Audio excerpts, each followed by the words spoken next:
The men were betting on when she would die. Corporal Thea Lindquist heard them through the thin walls of the equipment shed, their voices carrying across Firebase Kestrel like they wanted her to hear. Donnelly gave her 2 weeks. Corporal Marsh said one.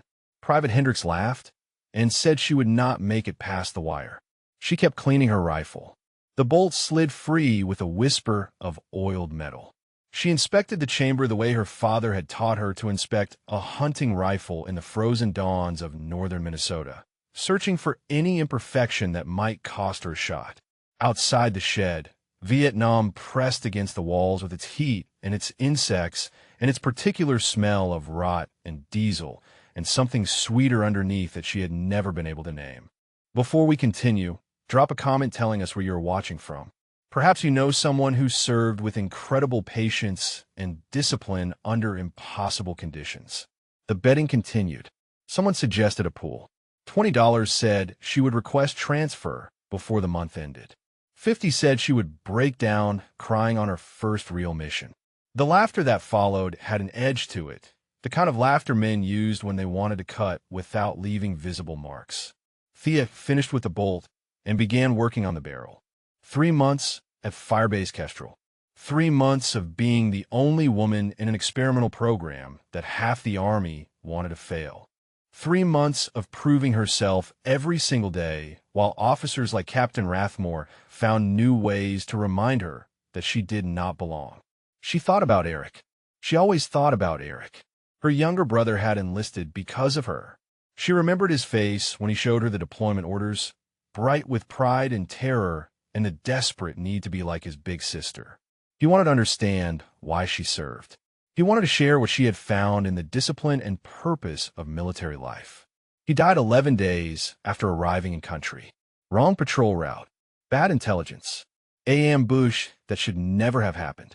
She wore his dog tags next to her own. The metal was warm against her chest. A shadow fell across the doorway.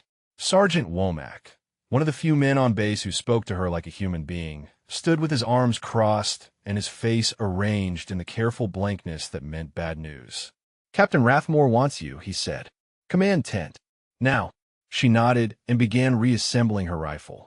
Womack watched her hands move with the automatic precision of someone who had performed these motions 10,000 times.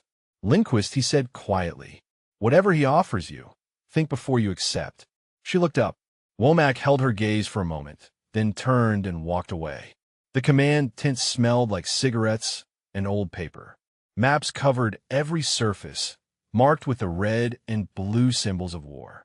Captain Vernon Rathmore sat behind a desk that seemed too large for the space, his intelligence officer insignia gleaming in the lamplight. He did not stand when she entered. He did not offer her a seat. "Corporal," he said, "I have a mission that requires your particular skill set."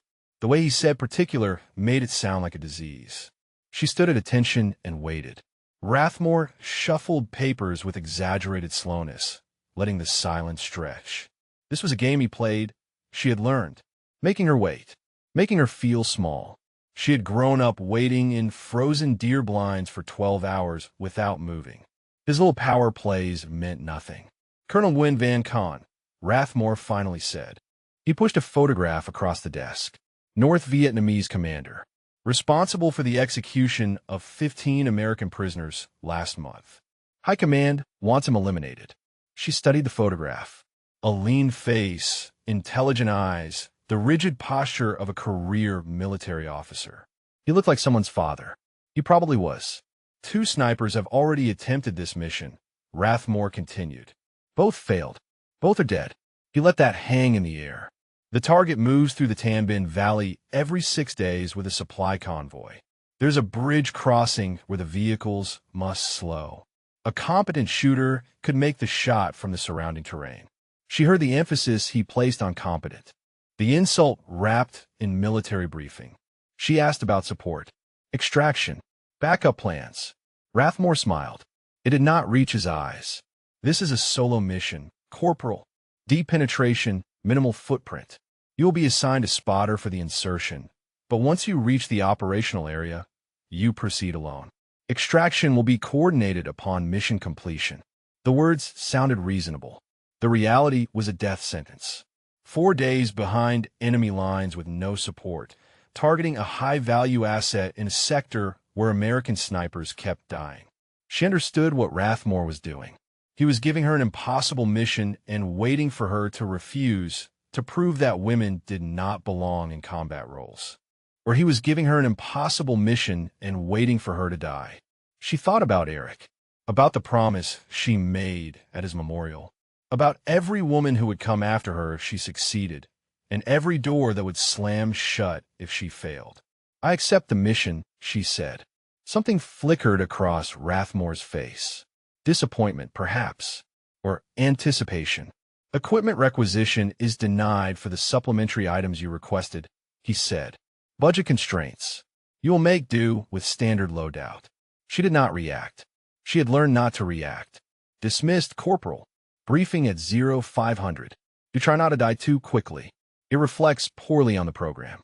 She saluted and turned to leave. At the tent flap, she paused. "Sir," she said, "those 2 snipers who failed. Who provided their intelligence? Their patrol routes?" Rathmore's expression went flat. "That information is above your pay grade, Corporal." She walked out into the humid night. The stars were different here than in Minnesota, arranged in unfamiliar patterns that still made her feel small in a way that was almost comforting. She had 4 days to prepare for a mission designed to kill her. She had 4 days to figure out why American snipers kept dying in the Tan Binh Valley. Back at her bunk, she found a man waiting. Sergeant Booker Tran sat on an ammunition crate, his features half-lit by a distant flare. Vietnamese-American, she remembered from the personnel files. Spoke the language. Conflicted about fighting in his parents' homeland. "I've been assigned as your spotter," he said. His voice carried no enthusiasm. She began checking her equipment. Tran watched her work for a long moment. 3 snipers in 2 months, he said quietly. All in that sector. All on missions originating from Rathmore's intelligence. You know what that pattern suggests? She looked at him. His face was unreadable. It suggests, she said carefully, that someone is leaking American sniper positions to the enemy. Tran nodded slowly. He reached into his jacket and produced a sealed envelope, holding it out to her. "Do not open this unless everything goes wrong," he said. "I made some arrangements that Captain Rathmore does not know about." She took the envelope. It was light, containing only paper, but it felt heavier than it should. "Why?" she asked. "Why help me?" Tran stood. "Because my grandfather was a hunter in the Mekong Delta," he said. "He taught my father that patience was the greatest weapon, that the person who could outweight the world could defeat it." He looked at her with something that might have been respect. "I watched you sit motionless for 6 hours during the qualification trials. Did not even see you breathe. You remind me of his stories." He walked toward the door, then stopped.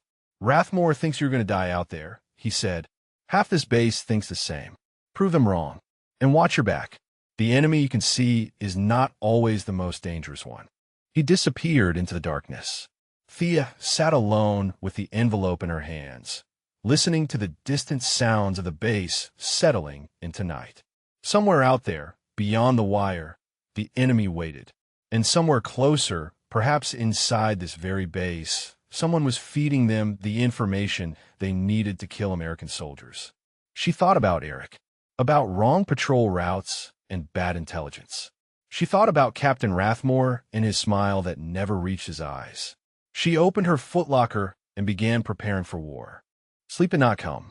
Thea lay on her bunk and listened to the base breathe around her, the distant generators humming their mechanical lullaby, the occasional shout from the perimeter guards, the whisper of insects testing the screens. She held Eric's dog tags in her fist and tried not to think about the morning. The letter sat half-finished on her footlocker.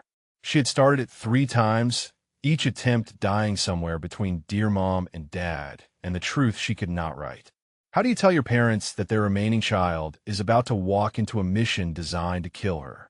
How do you explain that she is going anyway because the alternative is proving every doubt right? She gave up on sleep at 0300.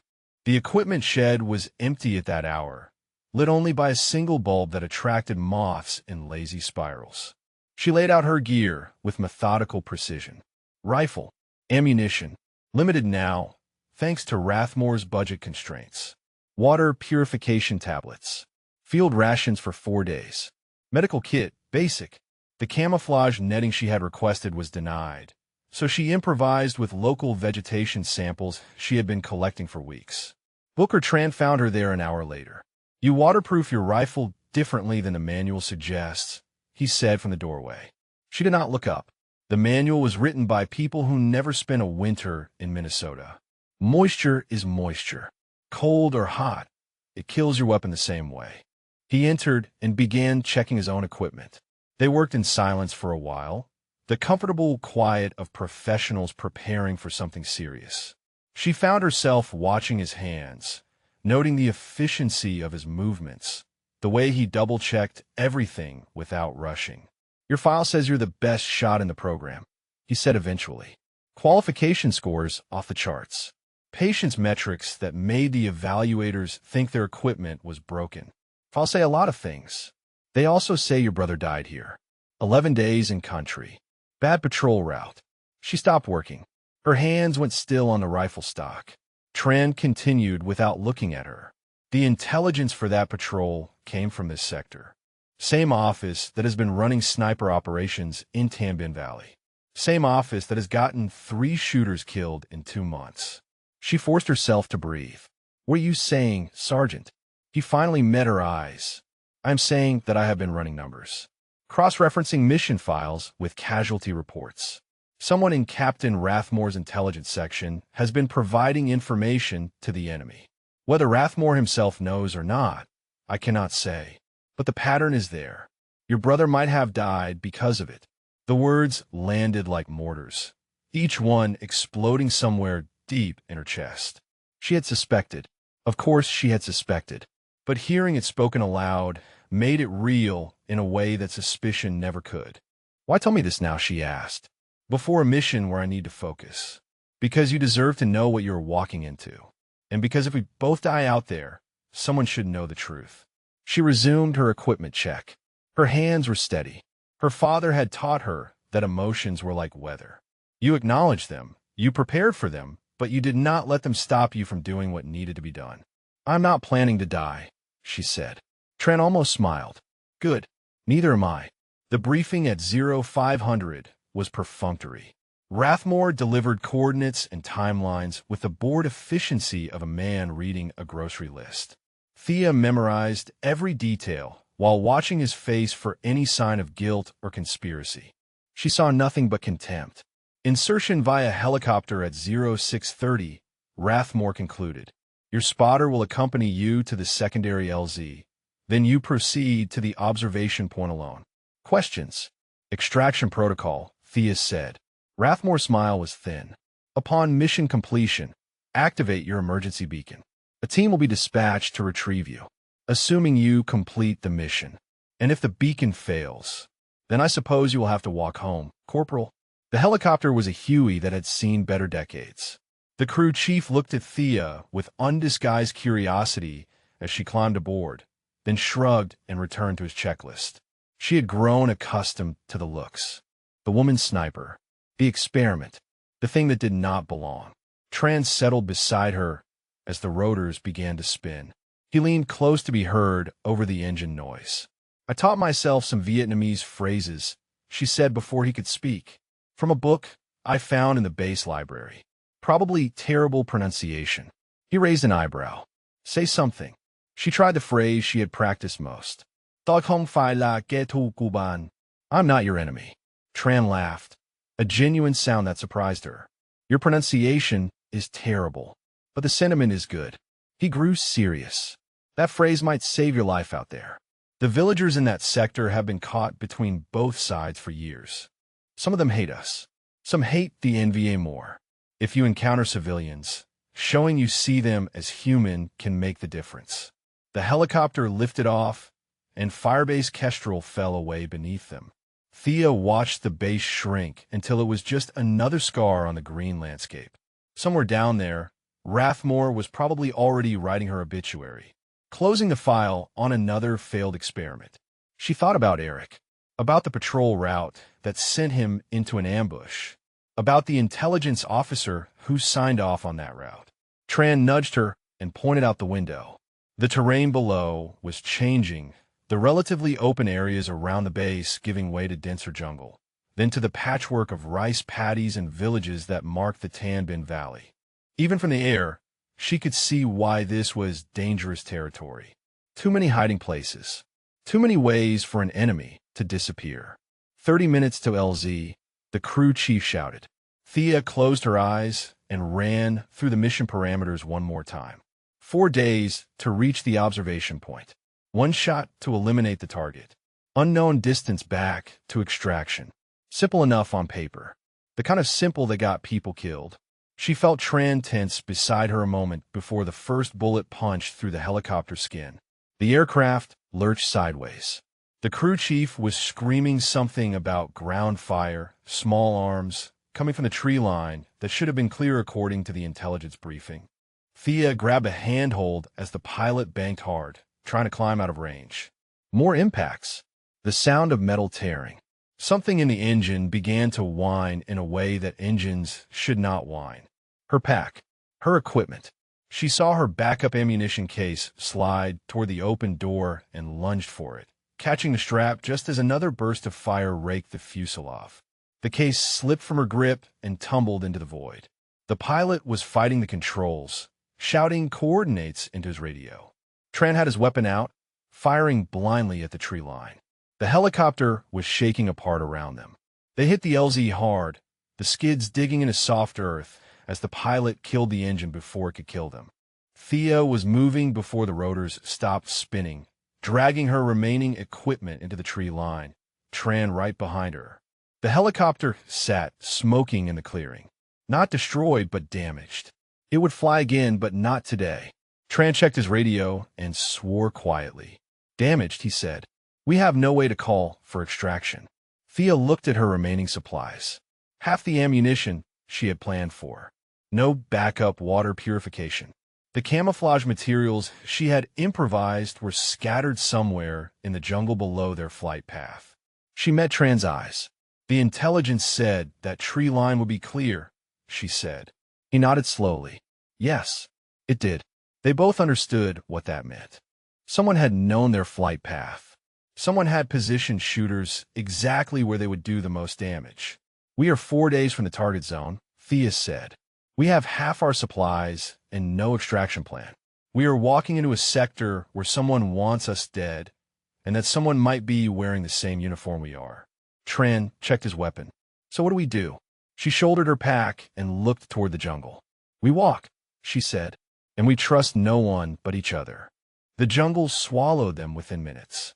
Thea moved through the undergrowth with the patience her father had drilled into her during countless hunting trips, each step placed deliberately, weight shifting slow enough to avoid snapping branches or rustling leaves. Behind her, Tran matched her pace with surprising grace for a man his size. They did not speak for the first hour. Words were noise, and noise was death in territory where the enemy could be behind any tree. She communicated with hand signals, pointing out trip hazards and potential ambush points, and Tran responded in kind. It was the language of survival, older than any spoken tongue. The heat was relentless. Sweat soaked through her uniform within the first kilometer, and the humidity made every breath feel like drowning in slow motion. Minnesota had not prepared her for this. The frozen silences of her childhood were a different kind of endurance, but endurance was endurance. You suffered. You continued. You did not stop until the mission was complete or your body failed entirely. By midday, they had covered 6 kilometers. Tran signaled a halt near a stream, and they crouched in the undergrowth while Thea checked her map. The terrain matched the briefing materials, which meant nothing given how compromised their intelligence had proven. We need to talk about routes, Tran said quietly.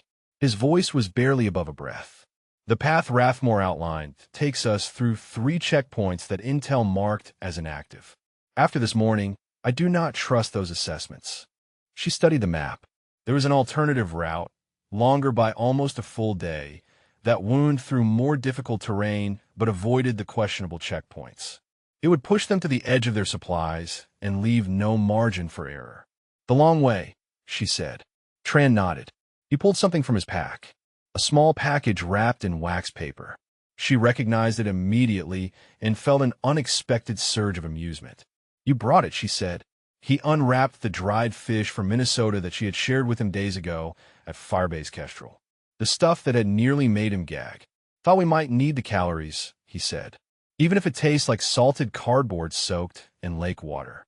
She almost laughed. The sound died in her throat as a bird erupted from the canopy somewhere to their east. They both froze, weapons coming up, eyes scanning the tree line. Seconds stretched into minutes. Nothing moved.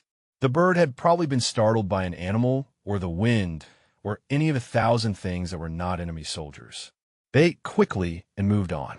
The afternoon brought harder terrain. The jungle gave way to a series of ridges that required careful climbing. Each exposed stretch a potential kill zone for anyone watching from above. Thea took point, using her scope to scan ahead before each crossing. She saw nothing, but the absence of visible threats had stopped being reassuring. On the third ridge, Tran touched her shoulder and pointed. Below them, perhaps half a kilometer distant, a village sat nestled in a small valley. Smoke rose from cooking fires. She could see figures moving between the structures, the normal rhythms of rural life continuing despite the war that surrounded them. "The direct route goes through there," Tran said. Thea studied the village through her scope. Women carrying water. Children playing in the dirt street. An old man sitting in the shade of what might have been a community building. No visible weapons. No military presence. Just people trying to survive. "We go around," she said. Tran looked at her. "That adds 4 hours. We are already behind schedule. I will not risk civilian casualties. Not for 4 hours." Something shifted in his expression. Respect, perhaps, or recognition of something he had not expected to find. "My mother grew up in a village like that," he said. "Before the war. Before everything." They began the long detour. The extra hours cost them daylight. By the time they reached suitable ground for a night position, the sun was touching the horizon, and the jungle was filling with the sounds of creatures that preferred darkness. Thea selected a spot beneath a fallen tree, natural cover that would hide them from aerial observation and ground patrols alike. They could not risk a fire. They ate cold rations in silence, watching the shadows deepen around them. "First watch," Tran said. "I will take second." She shook her head. "I do not sleep well before missions. You rest. I will wake you at midnight." He studied her face for a moment, then nodded and settled against his pack. Within minutes, his breathing had slowed to the rhythm of exhausted sleep. Thea sat in the darkness and listened to the jungle. Every sound was a potential threat, every shadow a possible enemy. Her rifle lay across her knees, familiar weight, constant companion. She thought about the village they had avoided, about Tran's mother growing up in a place just like it, about the war that had torn his family from their homeland and was now asking him to fight in a country that should have been his birthright. She thought about Eric. The memory came unbidden, as it always did in the quiet hours. His face the last time she saw him, bright with excitement about deployment. He had wanted to be like her. He had wanted to understand why she served, why she believed in something larger than herself. She had encouraged him. She had told him that military service would give him purpose, direction, meaning. She had killed him as surely as whatever enemy bullet found him in that ambush. No, she pushed the thought away. Guilt was a luxury she could not afford. Eric had made his own choice. He had been a soldier, and soldiers died. The guilt she carried was real, but it would not bring him back, and dwelling on it would only make her sloppy. She could honor him better by completing this mission than by torturing herself with what-ifs. The jungle settled into its nighttime chorus. Somewhere in the distance, artillery rumbled like summer thunder. The war never stopped, not really. It just moved around, finding new places to burn. She woke Tran at midnight and took her turn at rest. Sleep came in fragments, interrupted by sounds that might have been threats and probably were not. She dreamed of ice fishing with her father, sitting in frozen silence while the world held its breath around them. "Patience is not waiting," her father said in the dream. "Patience is being ready." She woke before dawn with those words echoing in her mind.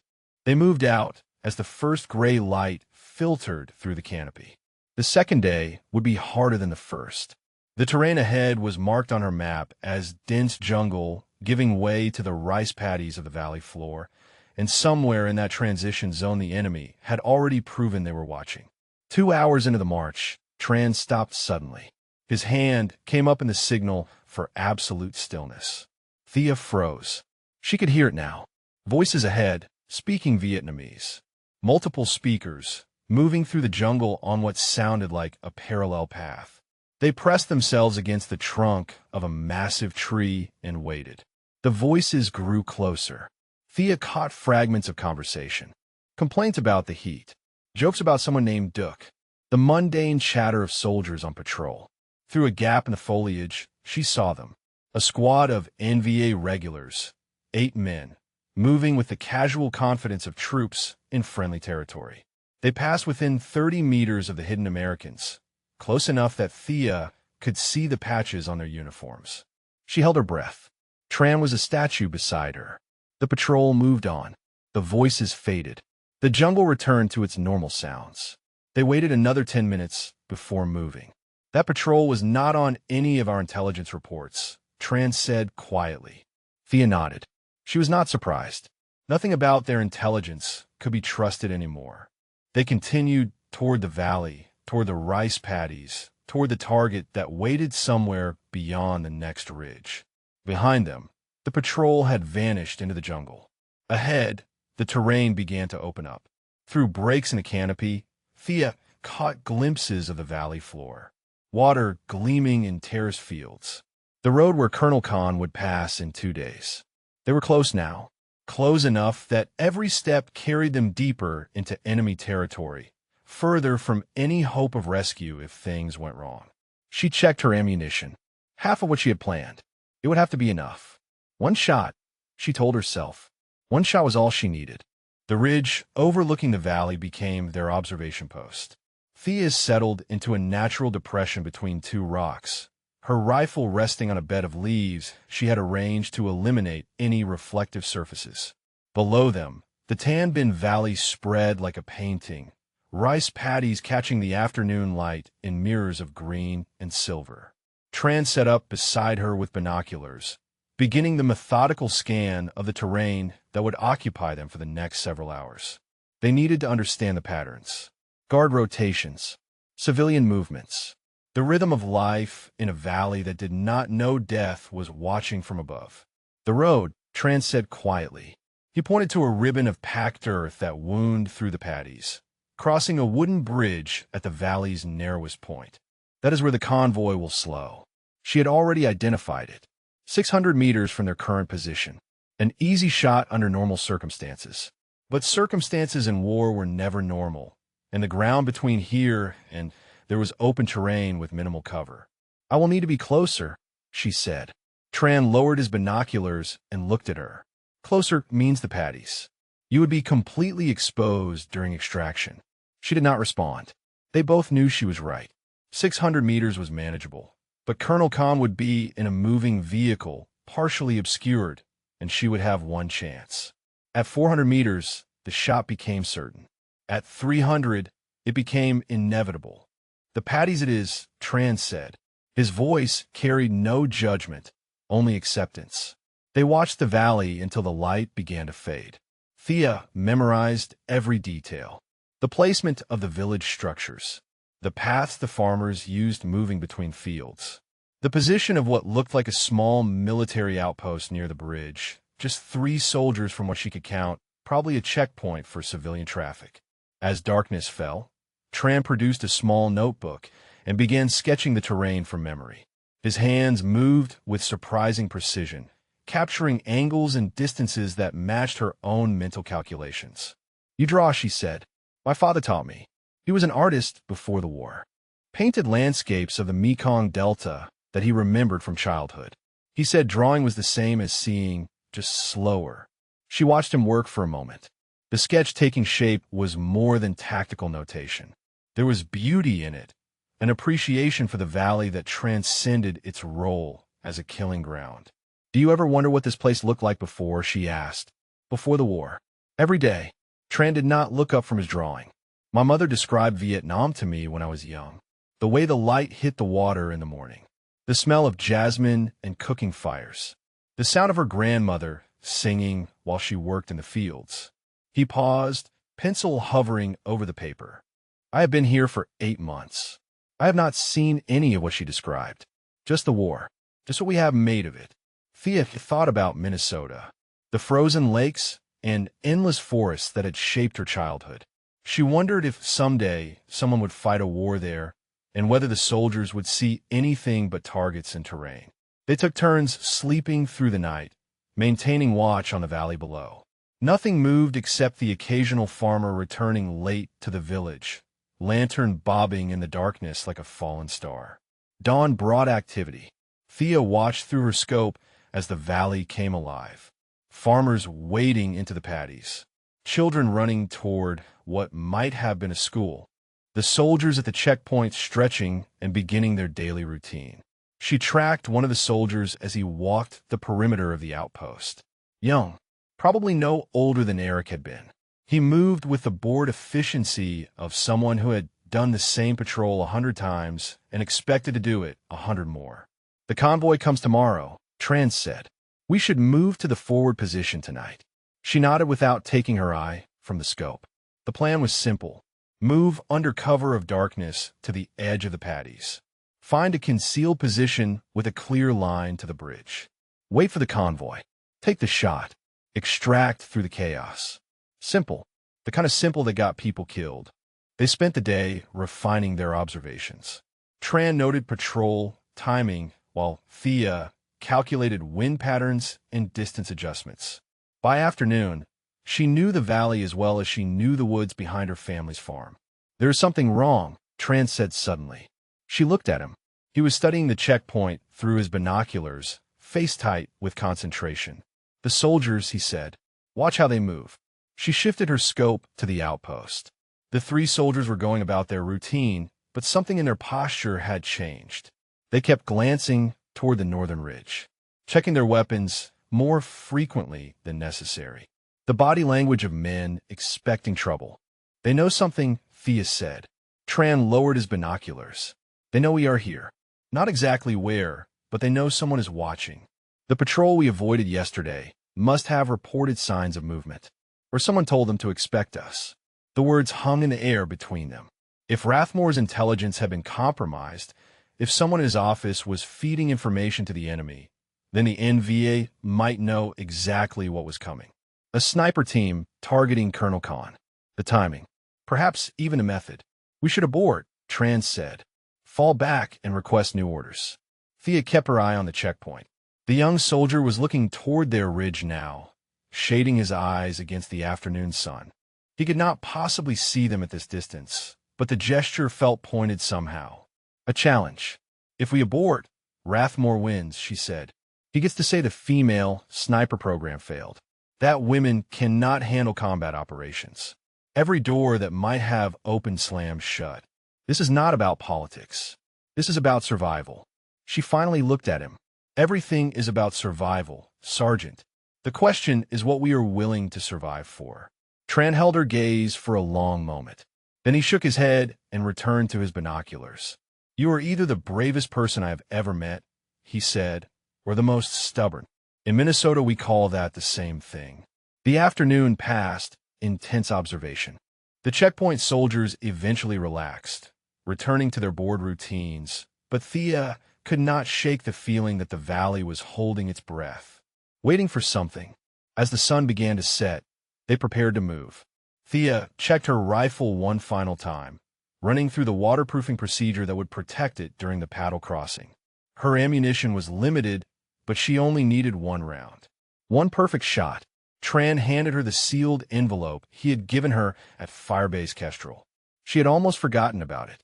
Keep this with you, he said. If something happens to me, the coordinates inside will get you out. Nothing is going to happen to you. He smiled, but it did not reach his eyes. We both know that is not true. This mission has been wrong from the start. Someone wants us dead, and they have been very patient about arranging it. She tucked the envelope into her waterproof pouch. Then we will have to be more patient. They began their descent toward the valley floor as darkness swallowed the ridge behind them. The shot came from nowhere. Tran grunted and stumbled. Thea was moving before conscious thought caught up, dragging him behind a fallen tree as a second round splintered the bark above their heads. She could hear him breathing, ragged and wet, and when she looked down, she saw the blood spreading across his shoulder. "Sniper," he gasped. "Northern Ridge. They knew exactly where we would cross." She pressed her hand against the wound, feeling the warm pulse of his life seeping between her fingers. The shot had been precise, professional, the work of someone who knew exactly what they were doing. Somewhere in the darkness, the enemy sniper was already repositioning, and Thea was pinned down with a wounded partner, no extraction plan, and a mission that had just become impossible. Blood was warm against her palm. Thea pressed harder on the wound, feeling Tran's body tense with pain beneath her hands. The fallen tree provided cover from the northern ridge, but cover was temporary. The enemy sniper would be moving, seeking a new angle, and they had minutes at best before this position became a grave. "How bad?" Tran asked through gritted teeth. She examined the wound in the fading light. The bullet had passed through the meat of his shoulder, missing bone and major arteries. Painful, debilitating, not immediately fatal. "You will live," she said, "if we get out of here." Another shot cracked overhead, closer this time. The sniper was repositioning faster than she had anticipated. Professional, disciplined, the kind of shooter who did not miss twice by accident. She pulled her medical kit from her pack and went to work. Pressure bandage first, tight enough to slow the bleeding. Tran sucked air between his teeth but did not cry out. She wrapped the wound with the efficiency of someone who had practiced this 100 times on training dummies, knowing that someday the dummy would be real and the blood would be warm and the life in her hands would matter. "Can you move?" she asked. Tran tested his arm and winced. "Not fast, not quiet. I'm a liability now." The word hung between them. Liability. In the field, that word meant something specific. It meant a choice that no one wanted to make, but everyone understood. "We move together," she said. "Slow and careful. There is a ravine 200 meters south. We reach that. We have cover all the way to the valley floor." "Thea." He caught her wrist with his good hand. His grip was weaker than it should have been. "The convoy comes tomorrow. If you stay with me, you will not make the shot. The mission fails. Then the mission fails." "No." His eyes were fierce despite the pain. "This is bigger than one target. Bigger than proving Rathmore wrong. Colonel Khan has killed American prisoners. He will kill more. Every day he lives, someone dies." She tried to pull away, but he held on. "Your brother believed in something. You told me that. He believed that service meant sacrifice, that some things were worth dying for. Do not use Eric against me. I am not using him. I am honoring him." Tran released her wrist. "You know what he would say if he were here. You know what any soldier would say. The mission comes first. It has to." She wanted to argue. She wanted to tell him that no mission was worth leaving a partner behind, that the mathematics of war did not account for loyalty or decency or the simple human need to protect the people who trusted you. But she looked at his face and saw the truth she had been avoiding. He was right. If she stayed with him, they would both die or both fail. The enemy sniper would pin them down until reinforcements arrived. The convoy would pass untouched. Colonel Khan would continue his campaign of brutality, and everything they had suffered to reach this point would mean nothing. The envelope, Tran said. He was growing paler, the blood loss taking its toll despite the bandage. "The coordinates I gave you. 48 hours after the mission window, someone will be waiting. You complete the shot, you get to that extraction point, you survive. Then you go back to Kestrel and you burn Rathmore to the ground." She stared at him. The jungle pressed close around them, thick with shadows and the sounds of things moving in the darkness. Somewhere on the northern ridge, the enemy sniper was settling into a new position. "How do I find you after?" she asked. Her voice was steady. Her hands were not. "You do not worry about me. I have survived worse than this." He managed something like a smile. "Did I ever tell you about the time I got lost in the Mekong Delta during training?" 3 days with nothing but a knife and bad attitude. My sergeant said I was too stubborn to die. She pulled out her water supply and pressed it into his good hand. Then her remaining medical supplies.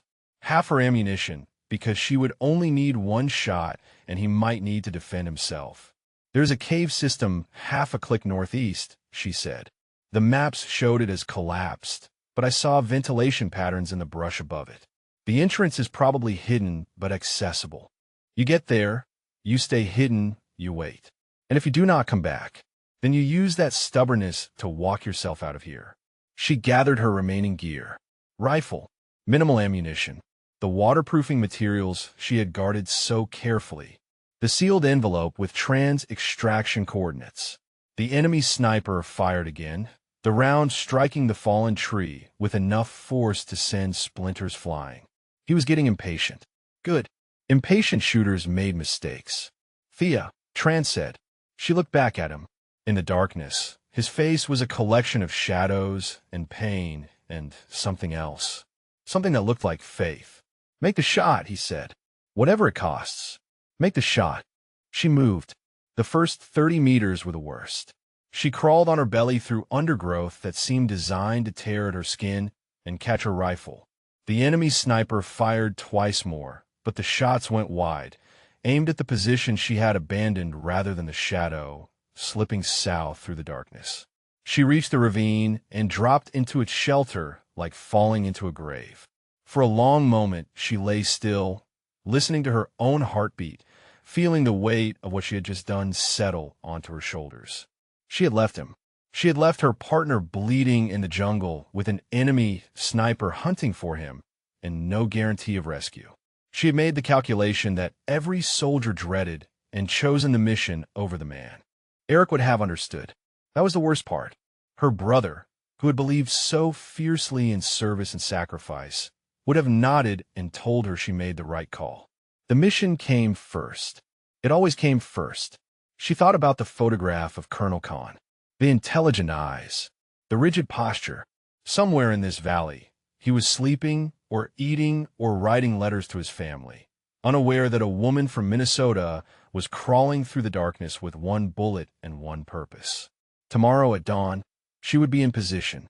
Tomorrow at dawn, she would take the shot that justified everything.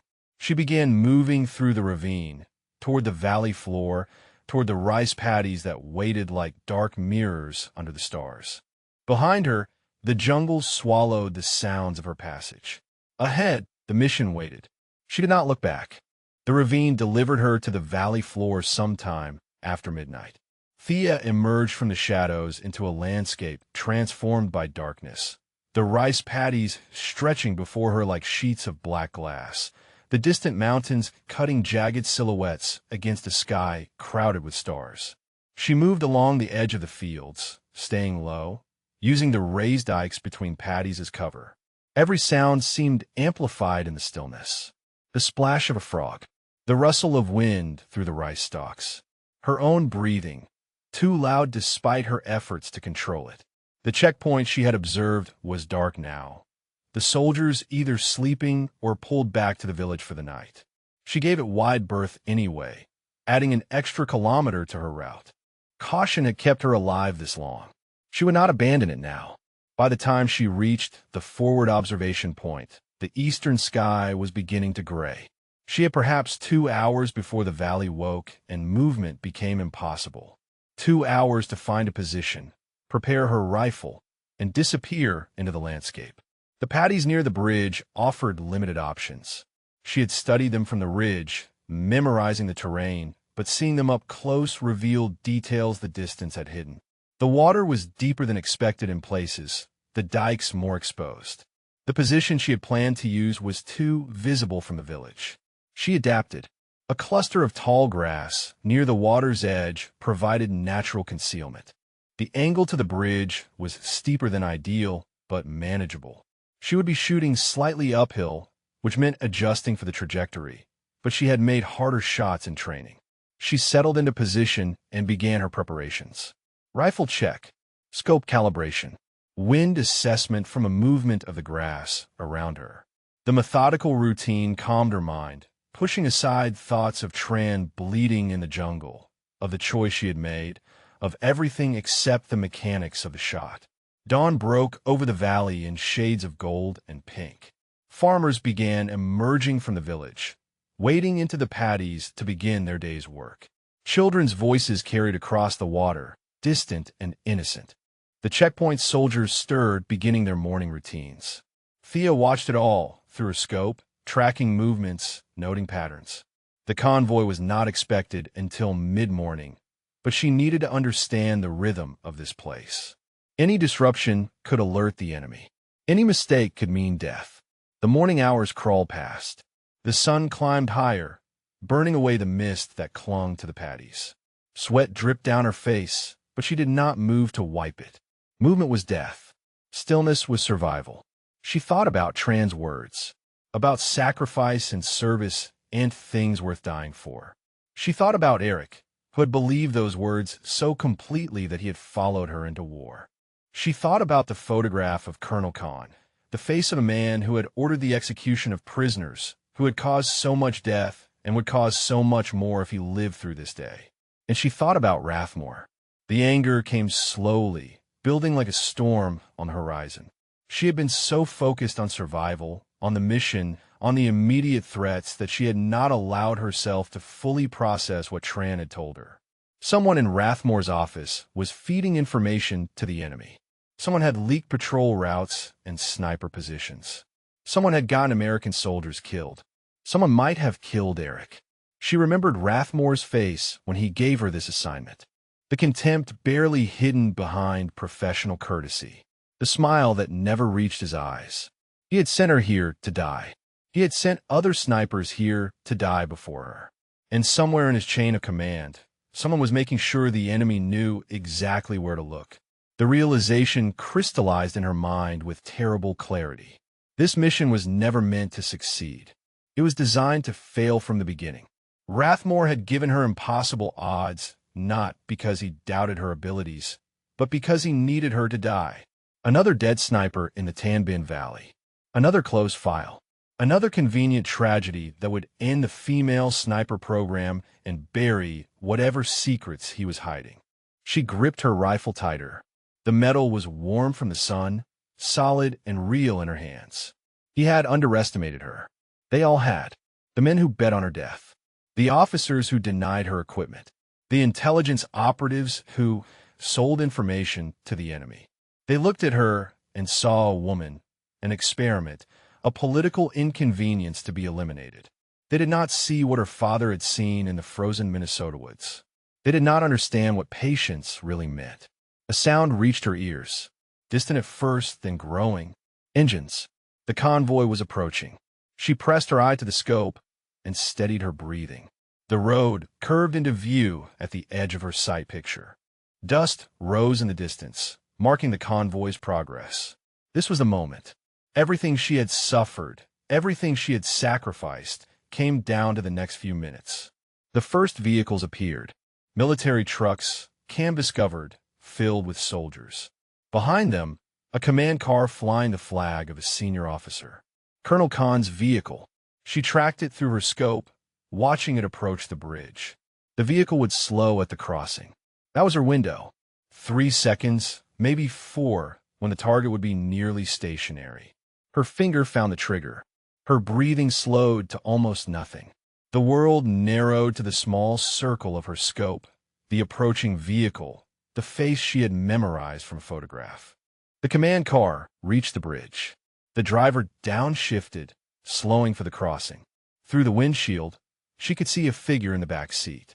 Gray hair, rigid posture, the face from the photograph. Colonel Nguyen Phan Con.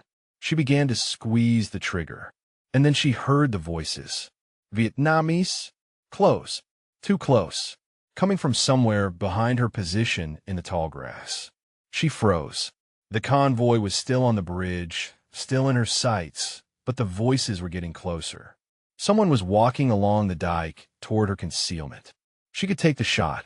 She could eliminate the target and then deal with whoever was approaching. But the sound of her rifle would bring every soldier in the valley down on her position. She would never make it out of the paddies. Or she could wait. Let the convoy pass. Let the opportunity slip away. Survive to try again. The voices were almost on top of her now. Through the grass, she could see shadows. Two figures, soldiers on patrol, walking directly toward the spot where she lay hidden. The convoy cleared the bridge and accelerated away, carrying Colonel Khan to safety. Thea lay motionless as the soldiers passed within 3 meters of her position. They were talking about food, complaining about the heat, oblivious to the American sniper lying in the grass beside them.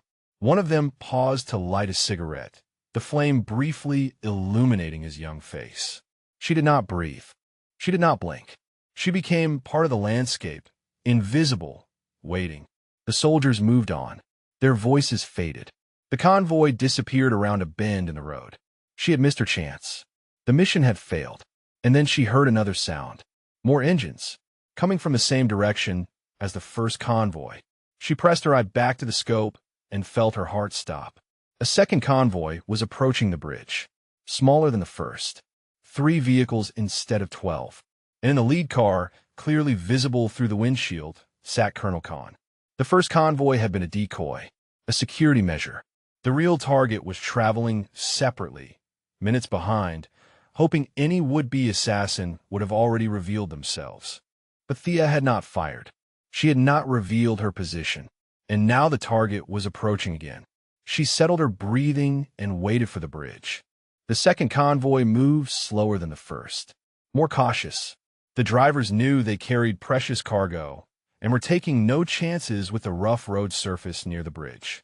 Thea tracked the lead vehicle through her scope. 300 meters. 250. The command car was older than the one in the decoy convoy, less polished, the kind of vehicle that would not draw attention. Smart. Colonel Khan had survived this long by being careful. But careful was not enough. Not today.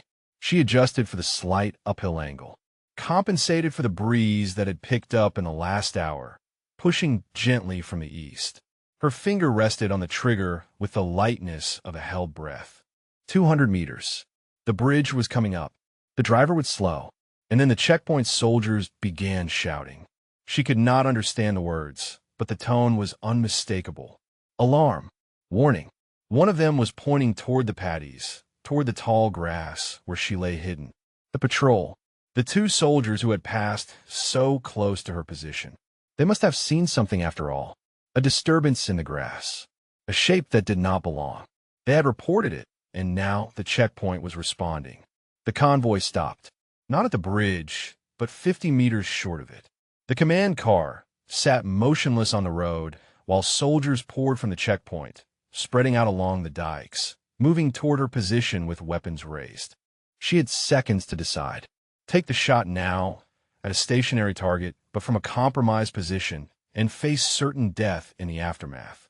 Or abandon the position, disappear into the Paddies, and lose the target forever. She thought about Tran, about Eric, about every sacrifice that had brought her to this moment. She thought about Rathmore, waiting back at Firebase Kestrel for news of her death. The soldiers were closing in. 50 meters. 40. She could see their faces now, young and scared and determined. Colonel Khan's vehicle began to reverse. The driver was pulling back, retreating from the potential threat. In moments, the target would be out of range. Thea made her choice. She rolled sideways, abandoning her position just as the first shots tore through the grass where she had been lying.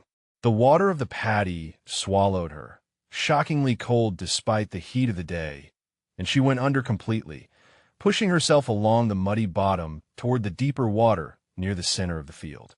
Bullets stitched the surface above her. She could hear them even underwater, the sharp crack of impacts cutting through the muffled silence. Her lungs burned, but she kept moving, kept pushing, kept putting distance between herself and the soldiers converging on her last known position. She surfaced in a cluster of rice stalks, gasping as quietly as she could manage, and immediately went under again as more shots cracked overhead. The soldiers were firing blind now, spraying the Paddies with automatic weapons, hoping to hit what they could not see. She had trained for this. Hours in the cold lakes of Minnesota, holding her breath until her vision blurred, moving through water so dark she could not see her own hands. Her father had called it fishing practice. She understood now that he had been preparing her for something he could not have imagined. The shooting stopped. Voices shouted back and forth across the paddies. She could hear soldiers splashing into the water, beginning a systematic search. She needed to move. Every second she stayed increased the risk of discovery. Thea oriented herself by the position of the sun, filtered through the water into a dim glow, and began swimming. Not toward the bridge, not toward the road, away from all of it, toward the far edge of the valley where the paddies gave way to jungle. She surfaced twice more, each time for only seconds, each time scanning for pursuit before submerging again. The soldiers were focused on the area near her original position, convinced that no one could have moved far in such a short time. They did not know what patience meant. The jungle edge came into view through the murky water. She pushed toward it, muscles screaming, lungs demanding air, and finally emerged into the shadow of the tree line like a creature crawling from primordial depths. She lay in the mud for a long moment, breathing, shaking, processing what had just happened. The mission had failed. Colonel Khan was alive, retreating to safety somewhere in the valley. She had come so close, had the target in her sights, and circumstance had stolen the shot from her hands. But she was alive. Against every odd, against every sabotage, she had survived. She checked her rifle. The waterproofing had held. The weapon was functional, ready to fire if she needed it. Her ammunition was limited, but she was not defenseless. She thought about the extraction coordinates in Tran's envelope. 48 hours after the mission window. She had time to reach them, time to get out, time to return to Firebase Kestrel and expose what Rathmore had done. But the thought felt hollow, incomplete. She had not come all this way to run. The sun was beginning its descent toward the western mountains. In a few hours, darkness would return to the valley. The soldiers would continue their search through the night, but darkness favored the patient. Darkness favored her. Colonel Khan would not travel again today. The security breach would make him cautious. But tomorrow he would have to move. The war did not pause for one man's safety. The supply lines had to flow. The convoy had to continue its route. She pulled herself deeper into the jungle and found a concealed position where she could watch the valley. The soldiers were still searching the paddies, their movements visible as dark shapes against the silver water. She ate the last of her rations, drank sparingly from her canteen, let her body recover from the cold and the exertion while her mind worked through the possibilities. There was another position.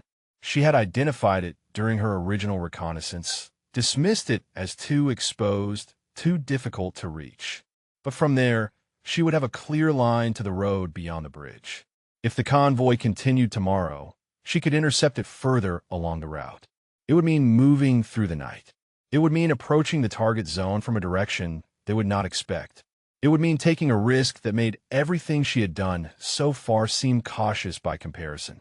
She thought about her father, standing with her in the frozen darkness before a hunting trip, teaching her that patience was not waiting. Patience was being ready every second. So, when your moment came, you did not hesitate. Her moment had not come today, but would come tomorrow. She closed her eyes and let herself rest. Not sleep, not truly, but something close. The soldier's alertness that kept one part of the mind watching while the rest recovered. When she opened her eyes, the stars were out and the valley had gone quiet. Time to move. She rose from her concealment and began working her way north, toward the new position, toward one more chance at the shot that would justify everything.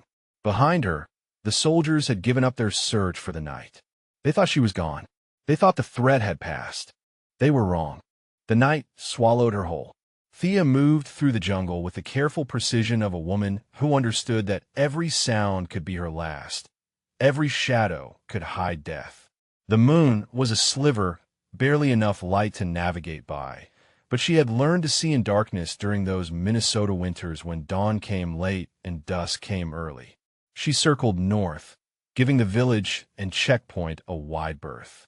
Occasionally she heard voices in the distance, Soldiers still searching or perhaps just talking to ward off the loneliness of night duty. She gave them no reason to look her way. The new position was 3 kilometers from her failed ambush site. It sat on a small rise where the jungle met the paddies, overlooking a stretch of road that curved away from the bridge before straightening toward the provincial capital. If the convoy continued its route tomorrow, it would pass directly below her. She reached the rise an hour before dawn and began her preparations. The ground here was harder than the Paddy edge, rockier, less forgiving. She cleared a space beneath a fallen log, arranging vegetation to break up her silhouette. The angle to the road was good. 400 meters, slightly downhill, minimal wind obstruction. One shot. That was all she would get. The convoy would be moving, the security heightened after yesterday's incident. There would be no second chances, no decoy convoys to wait out. She would fire once, and then she would run. She settled into position as the sky began to lighten. Her rifle felt like an extension of her body, familiar and deadly. She checked the scope, the chamber, the round she had left. 3 bullets, more than enough for one target. The valley woke slowly. Farmers emerged from the village, but their movements were different today. Hesitant, watchful. Word had spread about the American sniper in the paddies. The war had come to their doorstep, and they moved like people expecting violence. She watched them through her scope and felt something twist in her chest. These are not soldiers. They were people trying to grow rice, trying to feed their families, trying to survive a conflict that had swallowed their homeland. They did not care about politics or ideology or the grand strategies of generals. They cared about the harvest. They cared about their children. Colonel Khan probably told himself he was fighting for people like them, protecting them from American imperialism, defending their right to determine their own future. Maybe he believed it. Maybe he was not a monster, just a man who had made choices that led to monstrous outcomes. The prisoners he executed had been someone's children too. War did not care about intentions. War only cared about results. The morning stretched on. The checkpoint soldiers were more alert today, scanning the paddies and tree lines with nervous energy. Twice, patrols passed close enough to her position that she could hear their breathing. Each time, she became stone, became earth, became nothing. Mid-morning brought the sound she had been waiting for. Engines, multiple vehicles, coming from the direction of the provincial capital rather than the route the convoy had taken yesterday. She pressed her eye to the scope and felt her breath catch. The convoy was smaller than before. 2 trucks and a single command car, moving fast, trying to minimize exposure time in the vulnerable valley. They had changed the route, changed the timing, changed everything they could think of to protect their commander. But they could not change the road. They could not change the physics of a bullet traveling 400 meters in less than a second. They could not change the woman lying in the jungle with nothing left to lose. The command car came into view.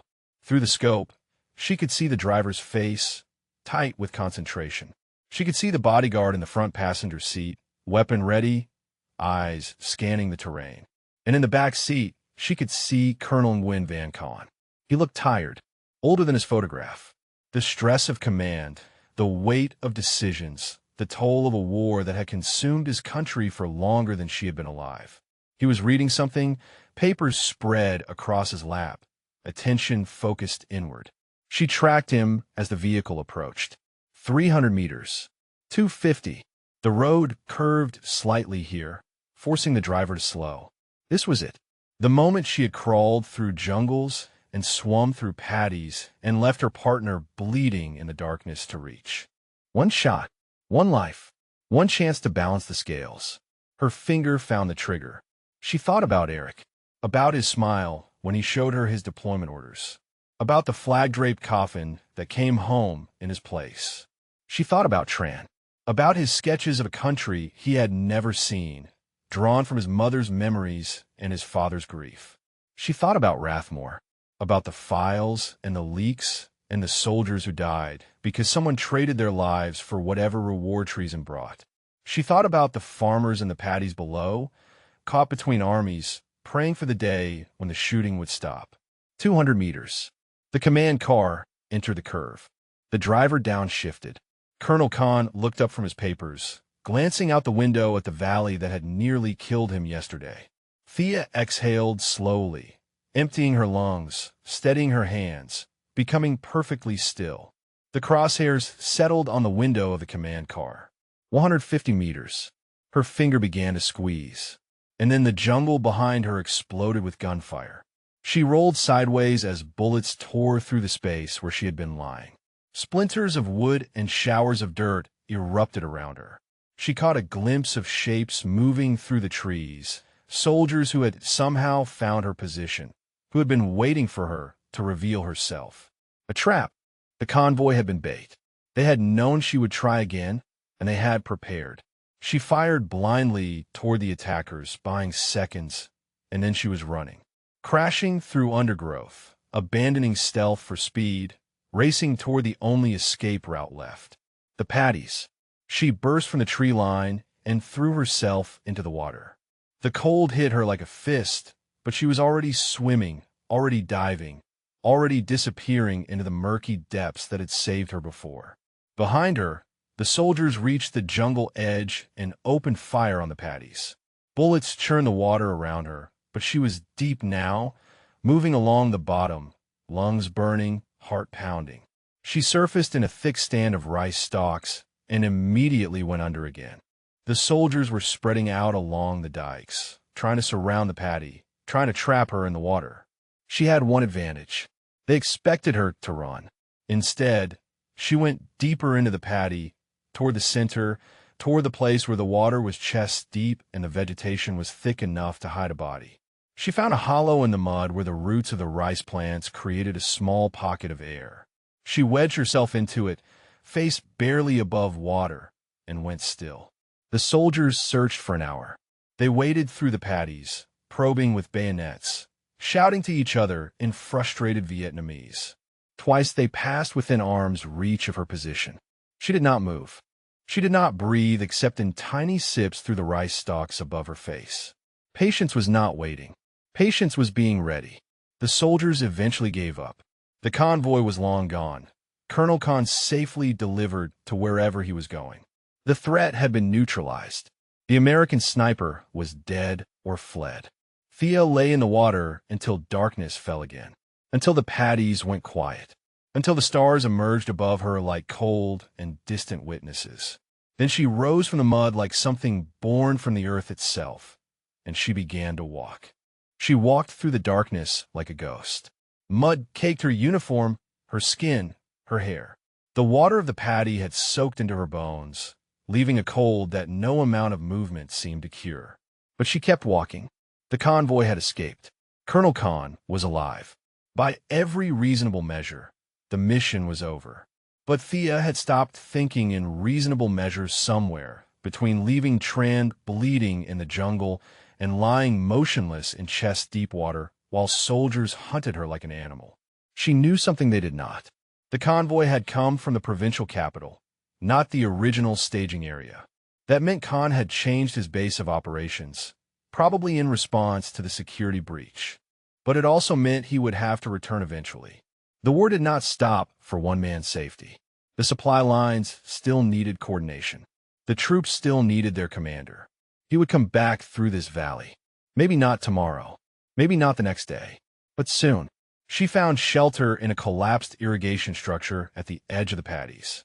The walls were crumbling and the roof was mostly gone, but one corner remained intact enough to provide concealment. She crawled inside and allowed herself to rest. Her body was failing. She could feel it in the tremor of her hands, the fog creeping in her thoughts, the way her vision blurred at the edges. She had not truly slept in 3 days. She had not eaten in almost 2. The water in her canteen was nearly gone. She thought about the extraction coordinates in Trand's envelope. She could still make it. 20 kilometers through enemy territory, but she had already proven she could move unseen. She could reach the pickup point, get out, return to Firebase Kestrel. She could expose Rathmore. She could honor Eric's memory by burning down the conspiracy that might have killed him. It would be the smart choice, the survivable choice. She closed her eyes and saw her brother's face. Eric had not made the smart choice. He had enlisted because he believed in something. He had followed his sister into war because he wanted to understand why service mattered, why some things were worth risking everything for. He had died 11 days into his deployment because someone had betrayed him. If she left now, Colonel Khan would continue his command. More prisoners would die. More families would receive folded flags and empty condolences. The war would grind on, feeding itself on the bodies of boys like Eric who believed they were fighting for something that mattered. She opened her eyes. The smart choice could wait. Dawn found her moving again. She worked her way around the valley's perimeter, staying in the jungle, observing the patterns of military activity. The checkpoint had been reinforced overnight. Additional soldiers patrolled the dikes. They were expecting her to try again, but they were watching the obvious approaches, the positions a sniper would logically choose. They did not understand that logic had stopped applying to her somewhere in the cold water of the Paddies. She found what she was looking for on the valley's eastern edge, a section of rice paddy that extended further from the road than the others, pushing into the lowlands where the water was deepest. The farmers avoided this area. Too deep for easy planting, too isolated for safe work. Perfect for what she needed. The road curved close to this paddy before crossing a secondary bridge, smaller than the main crossing, but still a choke point. If the convoy returned, it would pass within 200 meters of the water's edge. 200 meters. Point-blank range for a shooter of her caliber. But getting there would require something she had never attempted. Not just hiding at the edge of a paddy, but submerging completely in the deepest water. Staying under for hours, breathing through whatever she could fashion into a reed, waiting in the cold and the dark and the mud until her moment came. She thought about the ice fishing trips with her father, the hours of stillness in the frozen Minnesota dawn, waiting for movement beneath the surface. He had taught her that the cold was not an enemy. It was a tool. It slowed everything down. It made patience possible. This would be the same, just wetter. She spent the day preparing. She found a stand of hollow grass near the jungle edge and cut several stalks, testing each one until she found 3 that would allow her to breathe underwater. She waterproofed her rifle again, checking every seal, every joint, every potential point of failure. She studied the paddy, memorizing its contours, identifying the spot where she would wait. As the sun began to set, she heard engines. She pressed herself against a tree and watched through her scope as a small convoy passed on the road below. Not the command vehicles she was waiting for. Supply trucks, moving fast, heading toward the provincial capital. But the convoy's presence told her something important. The route was active again. They had decided the threat was neutralized. They were resuming normal operations. Colonel Khan would return soon. She was certain of it. Night fell. She ate the last scraps of food she had scavenged, some roots and berries that would keep her alive, if not comfortable. She drank the last of her water. Tomorrow she would enter the paddy, and she would not leave it until the mission was complete or her body gave out entirely. She thought about Tran, wondered if he had made it to the cave system, if he was still alive, if he was thinking about her. She hoped he had survived. She hoped someone would tell him what happened here, whatever happened. She thought about her parents, about the letter she had never finished. They would receive a telegram eventually, one way or another. She hoped they would understand why she had made the choices she made. She thought about Eric, about his laugh and his terrible jokes, and the way he used to follow her around the farm like a shadow, wanting to be part of whatever she was doing. "I am sorry," she told him silently. "I am sorry I could not protect you. But I can finish this. I can make it mean something." The stars wheeled overhead, indifferent to the small human drama playing out beneath them. At midnight, she moved. The water was colder than she expected. It hit her like a physical blow, driving the breath from her lungs, making her muscles seize. She forced herself forward, wading deeper, feeling the mud suck at her boots with every step. Chest deep, shoulder deep. She found the spot she had identified, a depression in the paddy floor where the water rose to her chin. She wedged her feet into the mud and steadied herself. The breathing reed went into her mouth. She tested it, drawing air through the hollow grass, tasting the green wetness of it. Then she lowered herself until only the reed broke the surface. Darkness. Cold. The weight of water pressing against her from every direction. The small sounds of the Paddy at night, muffled and strange. She became part of the landscape.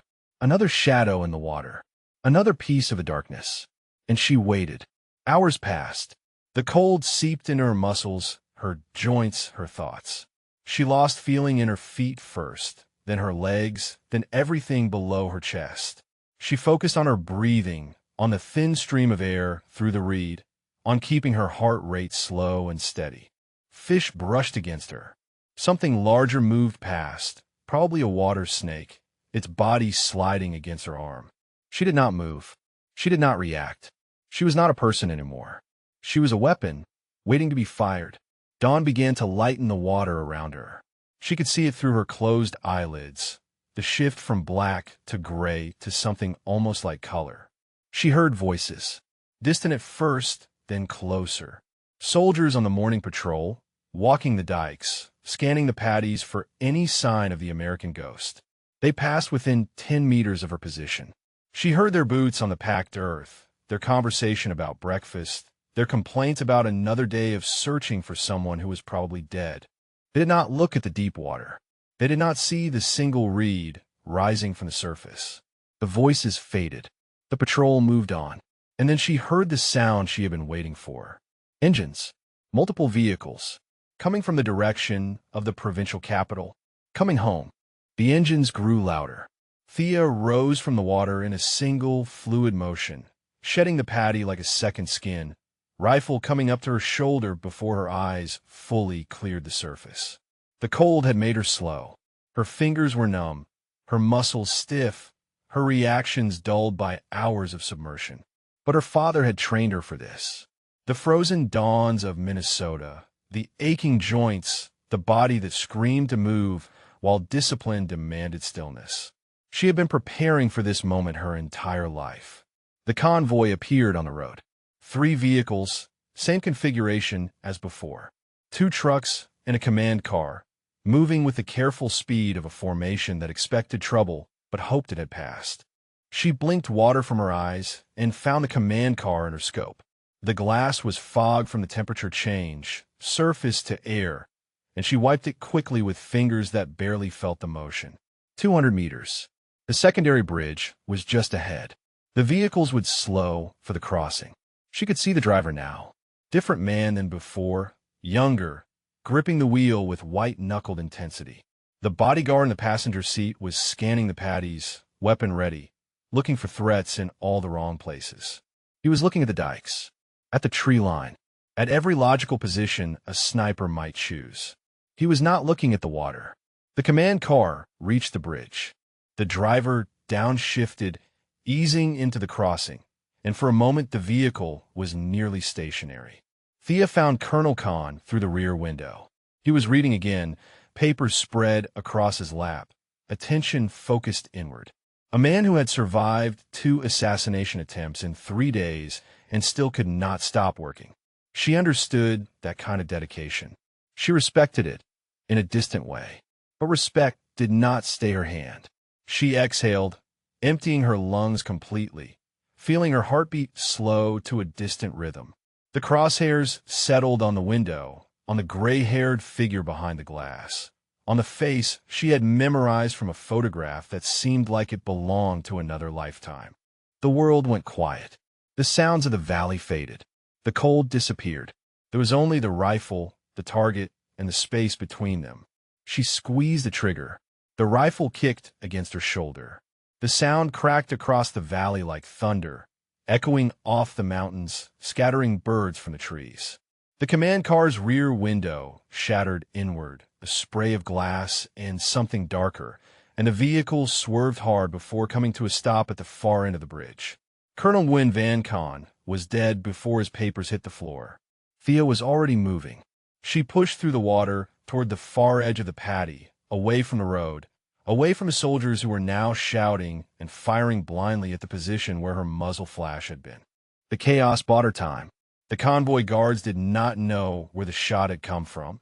could not process that someone had been hiding in the deep water for hours waiting for this moment. They fired at the dikes, at the tree line, at shadows that did not exist. She reached the jungle edge and pulled herself onto solid ground. Her legs nearly buckled, the muscles cramped and weak from hours of immobility, but she forced them to work. One step, then another, then another. Behind her, the valley erupted into pandemonium. More soldiers were arriving, drawn by the gunfire.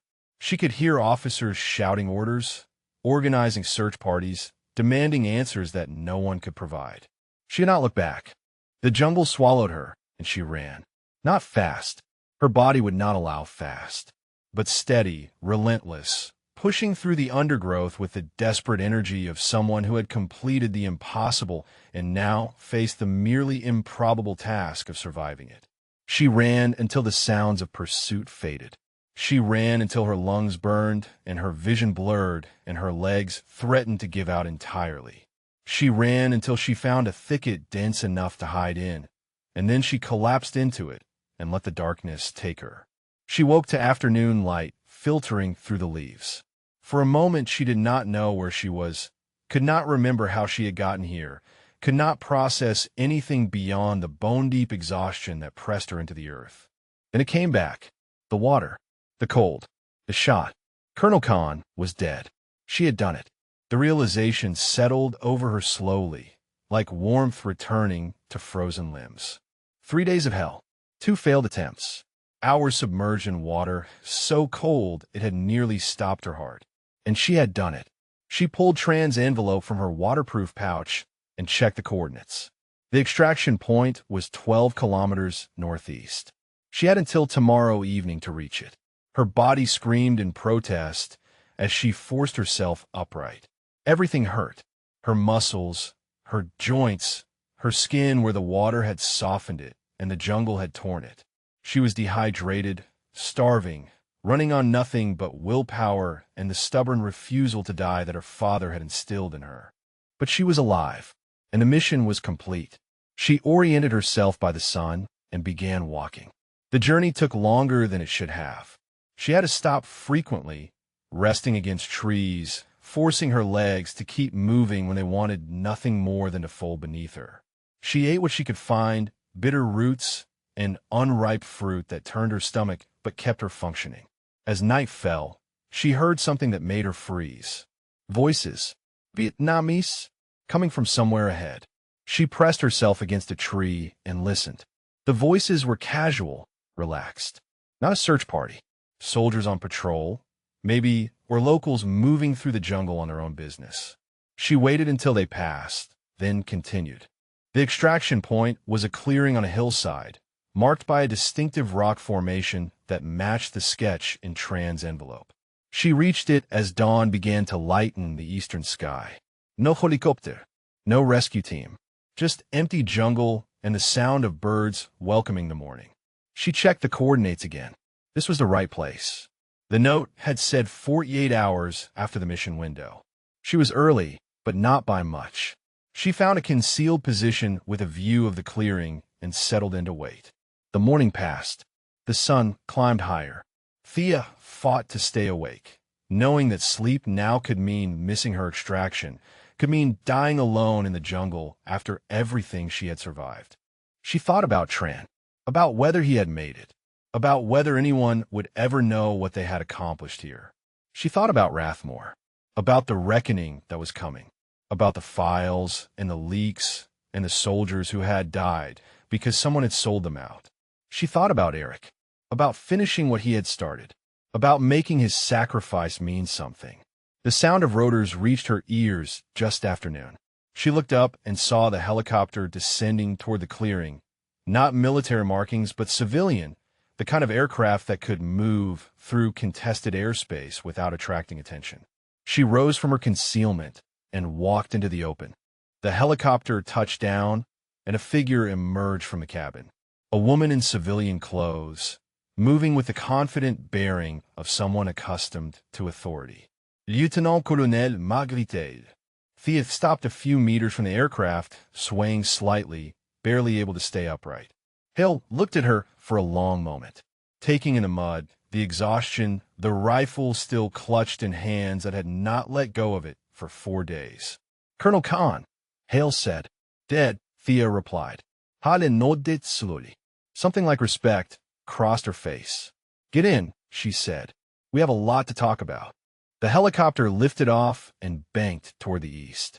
Thea sat against the cabin wall, rifle across her knees, watching the jungle fall away beneath them. Every part of her body ached, but she could not afford a rest. Not yet. Hale sat across from her, studying her with eyes that missed nothing. "Sergeant Tran," Thea said. Her voice was hoarse, cracked from dehydration and disuse. "Olive," Hale replied. "We extracted him yesterday. He is in stable condition at a field hospital near Saigon. He will keep the arm." Something loosened in Thea's chest. She had not realized how tightly she had been holding on to that fear until it released. "He is the one who contacted me," Hale continued. "Used back channels I did not know he had access to. Told me the mission was compromised from the start. Told me you were walking into a trap. I was." Hale nodded. "I know. I have spent the last 3 days pulling files, interviewing personnel, following the trail that Sergeant Tran started. What I found is worse than I expected." She reached into a satchel beside her and produced a folder thick with documents. She handed it to Thea. "Captain Vernon Rathmore has been running a private intelligence network for the past 18 months, selling patrol routes, mission parameters, asset locations. We do not know who is buying, whether it is the NVA directly or intermediaries, but the pattern is clear. Every sniper mission in Tan Binh Valley was compromised before it began. Every shooter who went in was marked for death before they crossed the wire." Thea opened the folder. Names and dates swam before her exhausted eyes, but certain entries jumped out. Sniper teams eliminated. Patrols ambushed. Operations that failed in ways that should have been impossible. And one entry that stopped her heart. "Patrol, Route 7 November. Approved by Captain V. Rathmore. 11 casualties, including Private First Class Eric Lindquist." She stared at her brother's name until the letters blurred. "He knew," she said quietly. "Rathmore knew that patrol was compromised. He sent them anyway. We believe so." Hale's voice was gentle but unflinching. "The evidence suggests he has been responsible for the deaths of at least 47 American service members. Possibly more. 47. The number was too large to process. 47 families who had received folded flags. 47 empty chairs at dinner tables. 47 names on a wall that grew longer every day. And Eric was one of them." "What happens now?" Thea asked. Hale took the folder back. "Rathmore does not know we have this. He thinks you are dead. The mission failed, and his secrets are safe. We are returning to Firebase Kestrel now. When we land, he will be arrested and transported to Saigon for court-martial." She paused, watching Thea's face. "I thought you might want to be there when it happens." The helicopter flew low over the jungle, following river valleys to avoid detection. Thea watched the landscape scroll past and try to feel something. Triumph, maybe justice. The satisfaction of knowing that Rathmore would pay for what he had done. But all she felt was tired. Tired and empty and older than she had been 4 days ago. Eric was still dead. The 47 were still dead. No arrest, no court-martial, no punishment would bring any of them back. But it would stop more names from being added to the list. It would close the door that Rathmore had opened. It would ensure that the next sniper who walked into Tan Binh Valley had a chance of walking out again. That had to be enough. It was all she had. Firebase Kestrel appeared on the horizon as the sun began to set. The base looked exactly as she had left it. The same tents and bunkers and guard towers. The same soldiers moving through their routines. Nothing had changed. Everything had changed. The helicopter touched down on the landing pad, and Thea stepped out into air that smelled like diesel and dust and home. Soldiers stopped to stare at her. She knew what she looked like. Mud-caked, hollow-eyed, moving like a ghost who had forgotten she was dead. Let them stare. Hale walked beside her toward the command tent, flanked by 2 MPs who had been waiting on the tarmac. Word was spreading through the base. Something was happening. Something big. Thea saw faces she recognized. Donnelly, who had bet she would not last 2 weeks. Marsh, who had given her one. Hendricks, who had laughed about her not making it past the wire. None of them were laughing now. The command tent flap opened as they approached, and Captain Vernon Rathmore stepped out. He saw Thea first. His face went white, the blood draining so fast she thought he might collapse. He had expected a telegram, a report of another failed mission, another dead sniper to add to his files. He had not expected her to come back. Captain Rathmore, Hale said. Her voice carried across the compound, drawing every eye. You are under arrest for treason, espionage, and conspiracy to commit murder. You will be transported to Saigon to face court-martial. The MPs moved forward. Rathmore did not resist. He seemed frozen, unable to process what was happening, unable to reconcile the ghost in front of him with the reality of his situation. Thea stepped closer, close enough to see the fear in his eyes. My brother's name was Eric Lindquist, she said quietly, so only he could hear. Private First Class. Patrol, Route 7 November. You signed the order that killed him. Rathmore's mouth opened, but no words came out. I want you to remember his name, Thea continued. I want you to remember it every day for the rest of your life.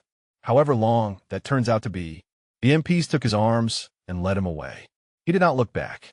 Thea watched him go until he disappeared into the back of a transport vehicle. The engine started. The vehicle pulled away. And Captain Vernon Rathmore left Firebase Kestrel for the last time. Hale appeared at her shoulder. Colonel Khan's death has already disrupted enemy operations in 3 provinces, she said. Intelligence estimates suggest it will take them months to recover. You accomplished something significant today, Corporal. Thea did not respond. The female sniper program will continue, Hale added. Your success has proven what I always believed. Given the chance, women can serve in any capacity. You opened a door that will never close again. She thought about that, about the women who would come after her, who would walk through the door she had kicked open with blood and patience and sheer, stubborn refusal to die. She thought about Eric, who had believed in service and sacrifice and things worth dying for. Maybe this was what honoring him looked like. Not vengeance, but legacy. Not anger, but purpose. There is a cot in the medical tent with your name on it, Hale said. Get some rest. You have earned it. Thea nodded slowly, but she did not move toward the medical tent. Instead, she walked to the edge of the base, to a quiet spot where she could see the jungle stretching toward the horizon. The sun was setting, painting the sky in shades of orange and red, and somewhere out there the war was still grinding on. She pulled Eric's dog tag from around her neck and held them in her palm. The metal was warm from her body heat, smooth from years of contact. I did it, she told him silently. I finished it. The wind stirred the trees. The light faded. And for the first time in 4 days, Corporal Thea Lindquist allowed herself to cry. 1 week later, Thea walked through the doors of the field hospital outside Saigon. The building smelled like antiseptic and blood and the particular exhaustion of men who had seen too much. She moved through the corridors until she found the ward she was looking for. Tran was sitting up in bed when she entered.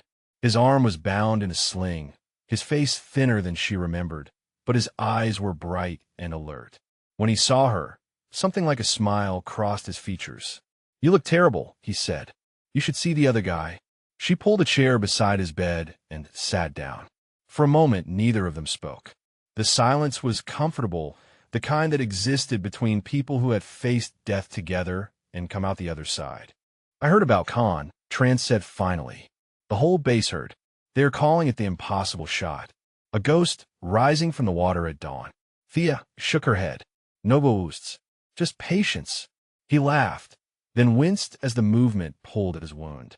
That is what I told them. I said Corporal Lindquist does not believe in impossible. She just believes in waiting longer than anyone else. She reached in her pocket and pulled out a small object. Tran's sketch pad, recovered from the equipment they had abandoned during the ambush. It was water-damaged, the pages warped and stained, but the drawings inside were still visible. The valley, the Paddies, the landscape of his parents' homeland rendered in careful pencil strokes. She held it out to him. One of the recovery teams found it, she said. I thought you might want it back. He took the pad with his good hand, turning it over slowly.